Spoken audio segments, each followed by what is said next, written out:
प्यारे बच्चों, अस्सलाम वालेकुम। आपको इम्तिहान में एक सवाल इस तरह भी होता है कि दर्ज झेल इक्तिबासात में से किसी एक को सलीस उर्दू में लिखिए, मजमून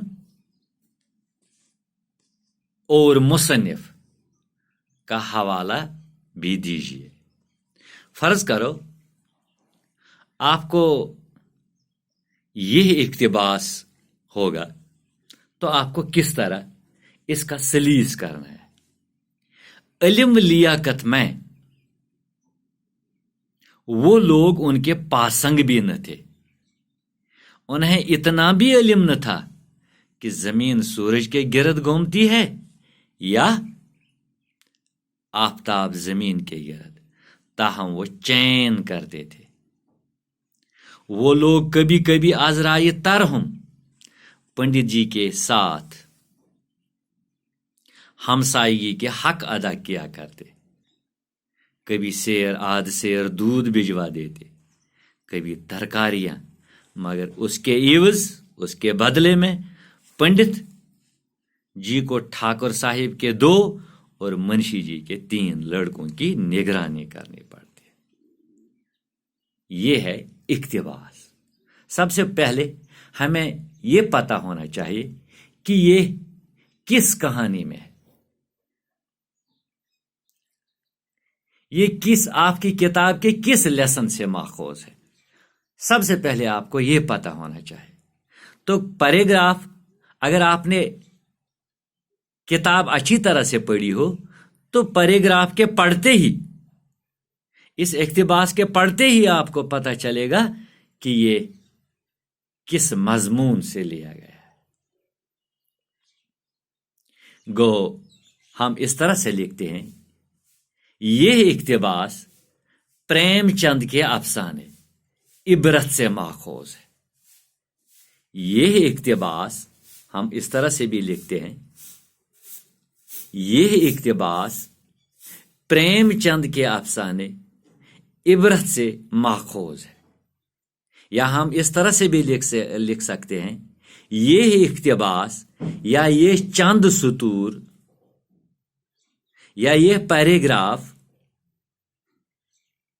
प्रेमचंद के अफसाने इबरत से लिया गया है। हम इस तरह से भी लिख सकते हैं। इसमें प्रेमचंद पंडित चंद्रधर जो एक पेशे से जो एक उस्ताद थे, उनके पड़ोस में एक ठाकुर अतीबल सिंह जो पुलिस हेड कांस्टेबल था, और दूसरा मुंशी बैजनाथ जो सियाह नवीस यानी अकाउंट क्लर्क था।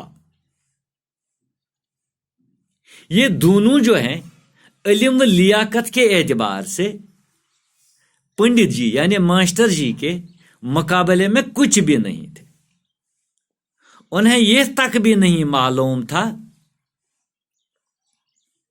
कि सूरज जमीन के गिर्द घूमता है या जमीन सूरज के गिर्द घूमती है। उनको इतना भी पता नहीं था,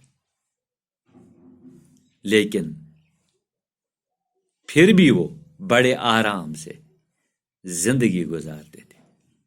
उनके पास नौकर चाकर थे, तमाम आराम व आसाइश के चीज थे जो मास्टर जी के पास नहीं थे। यही वजह थी कि वो मास्टर जी जो थे अपने पेशे से बेजार थे और इससे निकलने के लिए काफी कोशिश करते थे। वो कभी भी पंडित जी के घर थोड़ी सी सब्जियां, दूध बेच देते। यानी ये दोनों मुंशी जी और वो अतीबल सिंह हेड कांस्टेबल, ये अजराए तरहम कभी कभी पंडित जी के घर थोड़ी सी सब्जियां और दूध बेचते थे, लेकिन इसके बदले में पंडित जी को उनके बच्चों को पढ़ाना पड़ता था اور انہیں حاکمانہ انداز میں اپنے بچوں کو پڑھانے اور ان کا خیال رکھنے کے لیے کہتے تھے۔